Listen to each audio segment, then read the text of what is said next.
Alright folks, hold on to your DualSense controllers because it looks like Sony might be gearing up for another blockbuster State of Play event this September. Now, these are just rumors, but if they hold any weight, we could be getting our eyes on some game-changing stuff. First up, let's talk about PlayStation Portal. Yeah, you heard that right.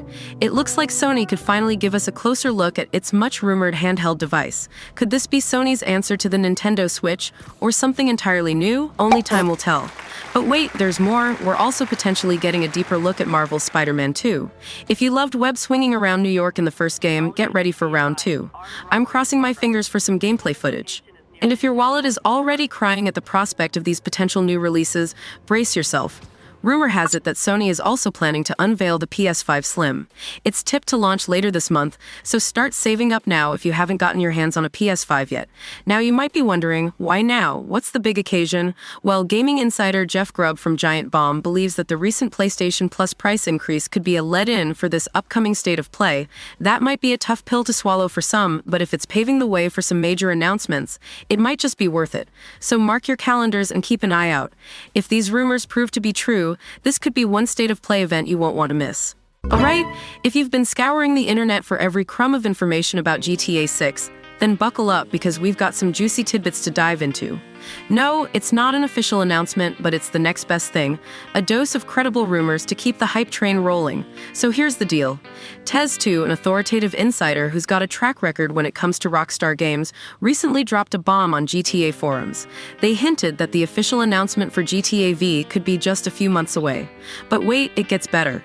According to Tez2, this big reveal will be paired with a themed event in GTA 5 starting with a December update.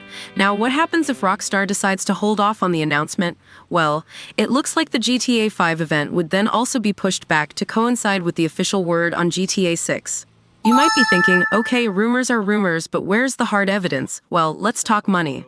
Take-Two Interactive, the parent company of Rockstar Games, just released a financial report.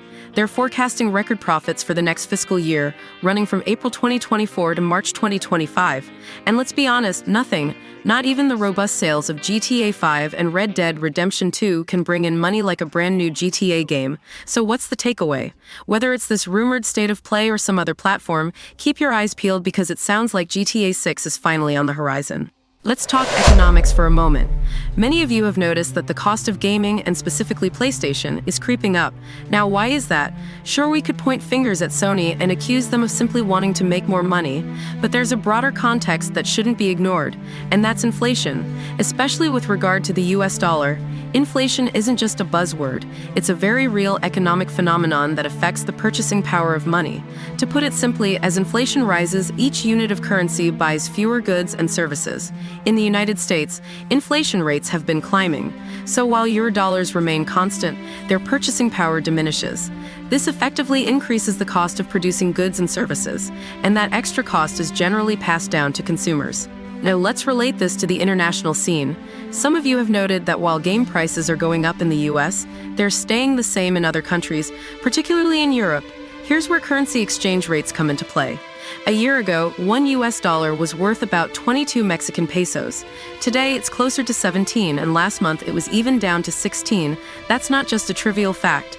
It's a sign of the dollar losing its value against other currencies. So, when we convert the prices, we see the effects of this decline.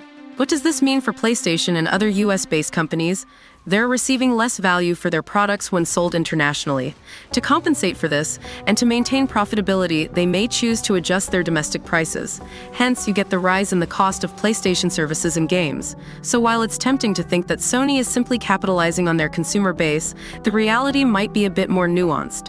There are bigger economic forces at play that are influencing the gaming market, from the cost of consoles to the subscription fees. So the next time you see a price increase, before blaming it all on corporate greed, remember the complex web of factors that contribute to these changes.